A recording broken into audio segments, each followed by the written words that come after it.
Hi, this is Caroline van Kemenade from The Happy Sensitive, and I'm here with a video series on celebrating sensitivity. And today we're going to talk about not doing too much, like accepting that there's only so many hours in a day and there's a limited amount of stuff that you can do. Sounds very logical, but in practice, there's this tendency to do way more than is possible and to get really stressed out as a result. And so one of the easiest ways that you can bring more joy into your life is start doing less.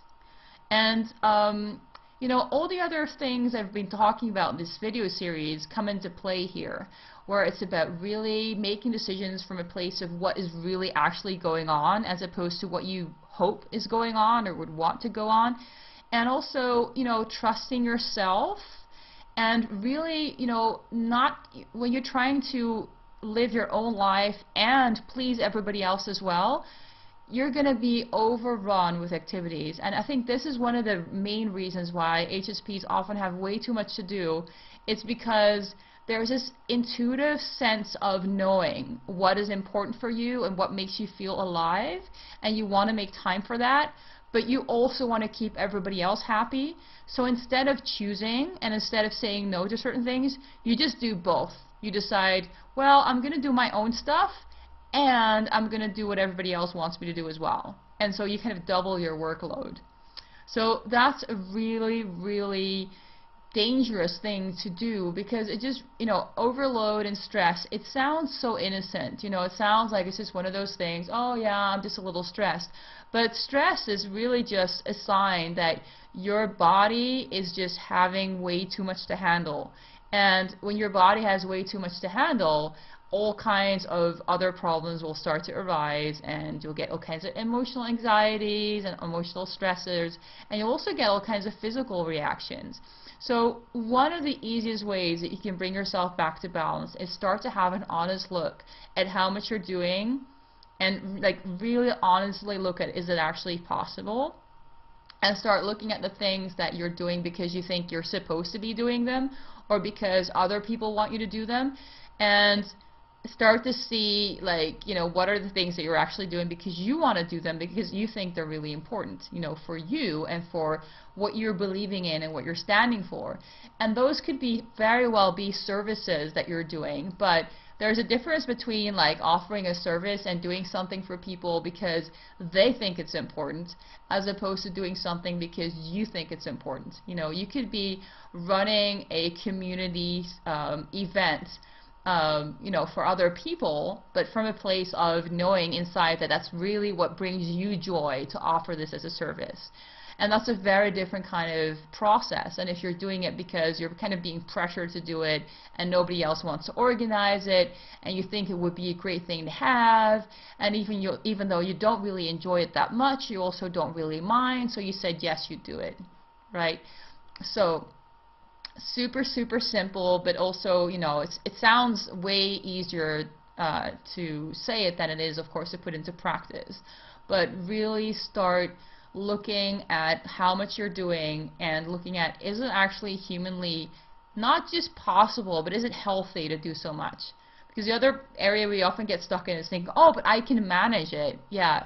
Can you manage it as in, is it fun and easy for you to do so much, or is it like you are not quite dying yet doing so many things?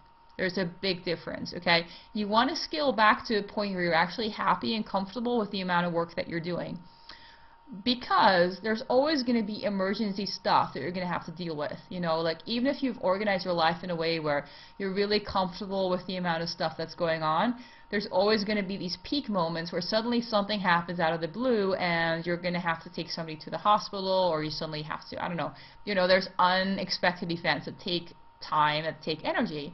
So you want to prepare for that by having a pace of life that is actually comfortable. If your life is already bursting at the seams as it is in its normal capacity, then the moment a crisis happens, it feels like the world is against you, because how could you possibly take on more, right? But it's not that the world is against you, it's just a kind of natural flow that every now and again there's going to be this kind of peak of activity in some way, like this unexpected crisis. This is part of life. So you want to prepare for that by having your kind of general pace of life at a speed where once that peak is over, you know, your kind of daily life is arranged in such a way where you get to recover. You have time to recover. You have time to refuel, and you're, you know, able to bring yourself back to this pace of life that actually feels good and enjoyable, right? So I know the principle sounds easy, and I know it's something else entirely to put it into practice, but you know, as best as you can, start looking at that area of your life, because it's one of the main areas in which HSPs, you know, get really stuck. And it is, I mean, you're the only one who can do something about this. You're the only one who can make that better. And it has nothing to do with medication, it has nothing to do with other people, it has nothing to do with life in general. It has to do with your willingness to say, there are only so many hours in a day, and I have to make decisions about what I am able to do and what I'm not able to do. And if I'm going to disappoint some people in the process, well, that's just part of life too. So that's just how it is, you know. And to really like not take responsibility for that, like don't pretend that you can make more hours than there are. There are things that you have no control over, and the parts where you have no control over is like how much time you have available per day. You know, it's set 24 hours. You have to sleep, you have to eat, you have to rest.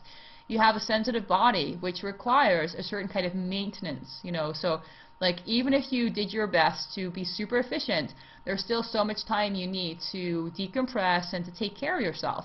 It's not a choice you have, it's something you have to do.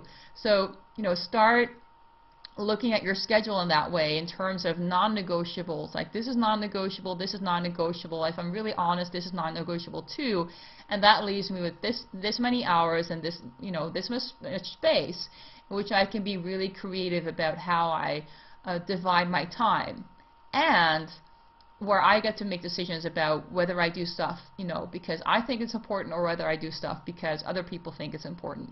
And that ties back to, you know, the video on joy, which is all about, do you want to be fed by other people's appreciation and other people's ideas about what you're supposed to be doing, or do you want to be fed primarily by, you know, what feels right for you internally and that inner sense of connection?